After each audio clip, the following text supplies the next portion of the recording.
तो गाड़ी पाकिस्तान में सस्ती नहीं हो सकती। अगर टैक्स कम सस्ती करनी है, टैक्स कम करते हैं। अभी बजट से पहले भी लोग कहते हैं गाड़ी सस्ती कैसी होगी, मैं कहा गवर्नमेंट टैक्स कम कर दे, उन्होंने कहा अच्छी बात है हम और ऊपर कर देते हैं। अच्छा, एक चीज़ आप बड़ा साहब कहते रहे कि ये ओन जो है ये ख़त्म होना चाहिए, फिर आपने कहा भी कि इवेंचुअली ये ख़त्म हो जाएगा, अब वो हो गया, फिर कंपटीशन आया तो गाड़ी के अंदर फीचर्स भी आना शुरू हो गए। अब ऐसी क्या स्ट्रेटजी हो सकती है जिसमें आम आदमी ये सोचे कि गवर्नमेंट टैक्स कम करने की तरफ आए या इनको कोई रिलीफ दिया जाए? या मैं एक पॉडकास्ट सुन रहा था जिसमें उन्होंने ये बताया कि पाकिस्तान के अंदर नई गाड़ियां जो बिकती हैं उनकी तादाद वो कंपेयर कर रहे थे इंडिया के साथ, तो पाकिस्तान उस नंबर को कैसे मीट कर सकता है? ये पहली चीज़ तो ये है कि जो मैंने आपको बताया था प्रेडिक्शन दी थी, सिंपल बात है कि मार्केट जो है ना उसमें जब कंपटीशन आप लेके आएंगे तो बेस्ट रिजल्ट लेके आएगी। पहले 3 कंपनियां थी तो आपको ऐसी गाड़ियां भी पाकिस्तान में मिलती थी जिसमें लेफ्ट साइड पे शीशा नहीं था, ऐसा ही है। कोई ऐसी थी जिनके अंदर सीट बेल्ट नहीं थी।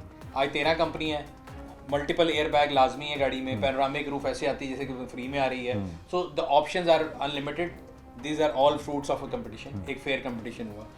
अब प्राइस अगेन नीचे लेके आनी चाहिए, कंपटीशन की वजह से ये भी फायदा हो गया कि ऑन खत्म हो गया, प्राइस तब तक नीचे नहीं आ सकती वो कम्पीट करके। अगर आप देखें पिछले दिनों मेरा ख्याल है पाकिस्तानी मार्केट में पहली दफ़ा ऐसा हुआ था कि किया की गाड़ी आई थी, उनके मुकाबले में जब उनकी हुंडई की गाड़ी आई तो उन्होंने एक दिन में 18 लाख प्राइस कम की। So these are all benefits of competition.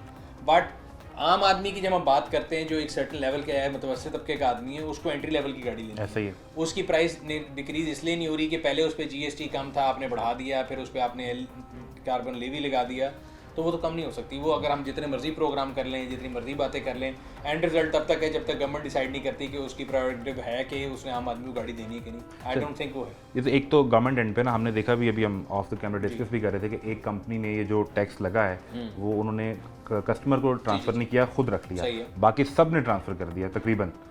यार उसमें अगर इकोनॉमिक्स की एक टर्म है प्राइस इलास्टिसिटी वाली, जो महंगी गाड़ी है ना करोड़ रुपए प्लस वाली या उससे ऊपर वाली, उसमें आपके पास मार्जिन ज़्यादा है, आप वो एब्जॉर्व कर सकते हैं।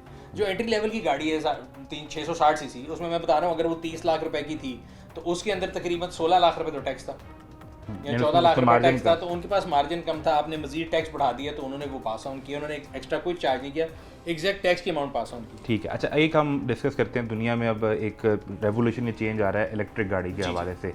हमारे यहाँ आपको क्या लगता है कि गवर्नमेंट इसमें इंटरेस्टेड किस हद तक है, या वो क्लियर हैं कि हमने डाउन द लाइन 5 साल में 10 साल में पाकिस्तान के इंपोर्ट बिल को कम करना है, पेट्रोल जो है वो कम करेंगे और हम इलेक्ट्रिक पे चले जाएंगे?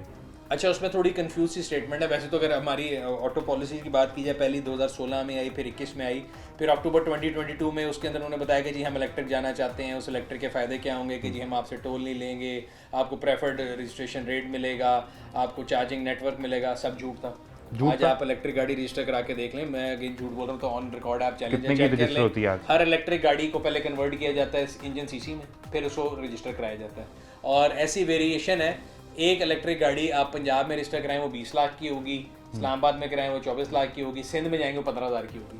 तो जिसको ये कहते हैं कि जी साइंस सरकार सबसे पीछे चलती है, तो वहाँ पे साइंस सरकार बड़ी अकल से चल रही है, उन्होंने इलेक्ट्रिक के ऊपर वाकई रिलीफ दिया हुआ है।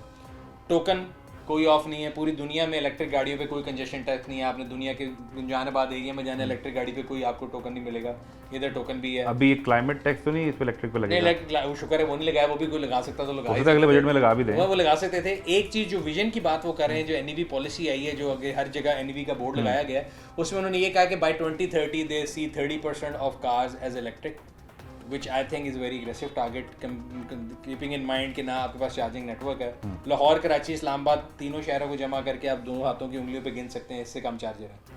3 बड़े शहरों में इससे कम टोटल कर लें आप तो इससे कम चार्जर है।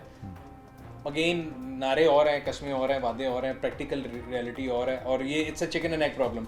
आप गाड़ी खरीदते हैं, आपको चार्जर नहीं मिलते, मैं चार्जिंग नेटवर्क लगाने जाता हूँ, मेरे पास कस्टमर नहीं होते, मैं कहूँगा मैं लगाऊंगा, फ़ायदा क्या है?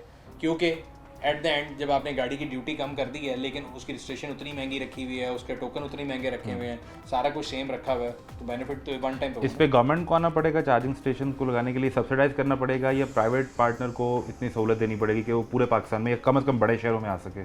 नीका एक इदारा है जिन्होंने एक अच्छा स्टेप लिया था, and again credit should be given where it's due. तो उन्होंने कहा था कि जी आप चार्जिंग नेटवर्क लगाएं, एक तो 15 दिन के अंदर आपको जो है इजाज़तनामा मिल जाएगा, दूसरा आपको प्रेफर्ड रेट पे जो है चार्जिंग के लिए अगर आप लगाते हैं नेटवर्क तो आपको बिजली सस्ती मिलेगी। अब अगेन मैं इसे आपको बता रहा हूँ, ये एक चिकन एंड एग प्रॉब्लम है। अगर आज आप चार्जिंग नेटवर्क लगाना चाहते हैं, आपने अपना देखना है कि मेरे पास दिन में कितने कस्टमर आएंगे। अभी इलेक्ट्रिक गाड़ियों की पॉपुलेशन बहुत कम है। सो येस, गवर्नमेंट को जिस तरह गाड़ियों को सब्सिडाइज करना पड़ा है, इस तरह यहाँ तो अगर रेंटल वाली जगह है, because space is the most expensive thing, उस पर अगर रेंटल कम कर देते हैं, ऐसी कोई चीज़ करते हैं, तो मेरे ख्याल से चार्जिंग नेटवर्क